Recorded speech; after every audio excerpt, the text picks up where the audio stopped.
আপনি ধরেন ওই যে সারিয়া সাহেব এটা দেখাইছে আপনাদেরকে যে বাক্স ভরে গেলে পরিবর্তন, এটা কিন্তু খুব ডিফিকাল্ট একটা কাজ, সহজ না। কিভাবে? একটা বাক্স যখন ফাঁকা থাকে, অর্থাৎ আগামী নির্বাচন শুরু হবে কয়টায়? ভোট গ্রহণ সকাল 7:30টায়।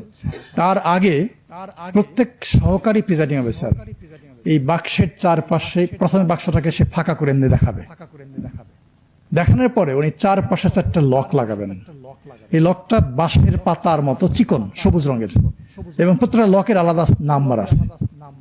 এই নাম্বারগুলো ভোটাররা তখন উপস্থিত থাকতে পারে না, আনফর্চুনেটলি, বাট ওখানে থাকে পোলিং এজেন্টরা, পর্যবেক্ষকরা, সাংবাদিকরা, তারা থাকতে পারে।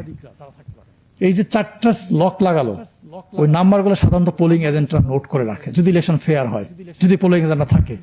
বাট আমরা তো দেখেছি অনেক নির্বাচনে পোলিং এজেন্ট ছিল না, কিংবা ডামি পোলিং এজেন্ট ছিল, তাই না? সো 4টা লকের নাম্বার ওনারা লিখে রাখে। তারপরে যখন এই বাক্সটা ভরে যায়, আর একটা লক মাঝখান লাগানো হয়, যেখানে ফাঁকা, আপনি যেখান থেকে ব্যালট পেপার ঢোকাচ্ছেন ওখানে লাগানো হয়। তো এইটা, এই 5টা লকের নাম্বারই পোলিং এজেন্টরা লিখে রাখেন, এবং যেহেতু তারা সারাদিন কেন্দ্রে থাকেন, গণনা করার সময় তারা আবার লকের নাম্বারটা মিলান যে ওই নাম্বারটা আছে কিনা লকের মধ্যে। কাজেই এই কাজটা কিন্তু অত সহজ না।